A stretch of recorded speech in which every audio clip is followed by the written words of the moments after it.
Pertanyaan untuk calon Wakil Presiden nomor urut 3, Bapak Mahfud MD, terkait ekonomi kerakyatan dan digital. Digitalisasi membuka akses pasar yang lebih luas, tetapi juga berpotensi merugikan usaha mitra dan konsumen melalui penyalahgunaan data digital.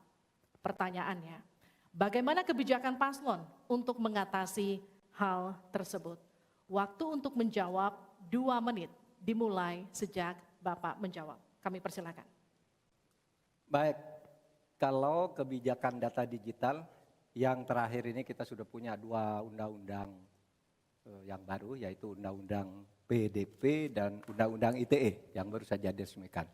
Tapi lebih dari itu, menurut saya digital atau ekonomi digital ini tidak bisa dihindarkan oleh siapapun. Oleh sebab itu, ya kita tidak bisa menolaknya, tetapi harus berhati-hati karena terjadi disrupsi yang luar biasa dalam perkembangan digital ini. Saya menangani kasus misalnya pinjol, di mana rakyat menjadi korban dari kegiatan ekonomi digital. Ada kripto misalnya. Kasus pinjol itu sendiri sungguh sangat problematik. Kenapa? Karena dia dibuat secara hukum perdata melalui gadget. Rakyat yang tidak tahu langsung bilang, kamu mau pinjam uang sekian? Yes. Bunganya sekian? Yes. Kalau tidak bayar sekian? Yes. Itu perdata. Dan itu banyak yang menjadi korban. Banyak yang sampai bunuh diri. Ada seorang dari Semarang, seorang guru, meminjam hanya 500 ribu, kemudian hutangnya menjadi 240 juta karena selalu bertambah bunganya. Kemudian ada yang sampai bunuh diri. Dalam hal pinjol ini ketika saya sampaikan ke Polri, tidak bisa Pak, itu hukum perdata. Ketika saya sampaikan ke OJK, OJK bilang itu bukan kewenangan kami. Itu bukan kewenangan kami karena mereka ilegal, tidak terdaftar. Berkali-kali saya panggil, kemudian saya undang dalam rapat bersama gabungan di Menko Polhukam, kita nyatakan bahwa itu tindak pidana dan harus segera ditangkap. Itulah dalam sehari kemudian ditangkap 144 orang di hari itu juga. Sekian. Baik, tepat waktu. Selanjutnya kami berikan kesempatan kepada calon wakil presiden nomor urut 1 untuk memberikan tanggapan atas jawaban yang disampaikan oleh Pak Mahfud tadi. Silahkan Pak Muhaimin, waktu Anda 1 menit. Ya, benar sekali bahwa antara perkembangan teknologi digital dengan kemampuan UMKM kita masih terjadi gap. Oleh karena itu harus ditindaklanjuti Pak Mahfud.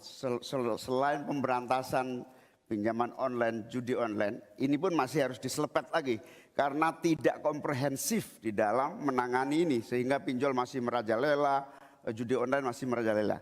Yang lebih penting dari itu Pak Mahfud bahwa sebetulnya kemampuan untuk masuk pada dunia digital membutuhkan bantuan dari pemerintah untuk turun tangan.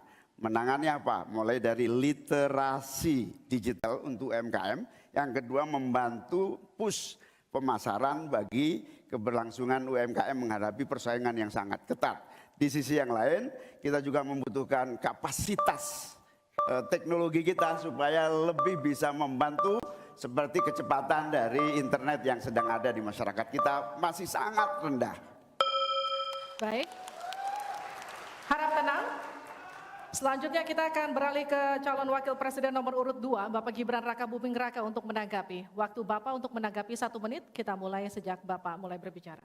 Baik, terima kasih. Mungkin kita juga harus hati-hati selain pinjol dan judi online, kita juga harus hati-hati untuk masalah pencurian data. Untuk itu harus kita kuatkan cyber security dan cyber defense kita. Itu sudah kita lakukan di Solo Technopark, ada sekolah cyber security. Dan yang perlu tekankan lagi adalah bagaimana para e-commerce ini bisa comply dengan regulasi kita. Jadi sudah tidak ada lagi nanti ke depan yang namanya shadow banning, yang namanya price dumping, yang namanya barang-barang cross border yang membunuh UMKM kita.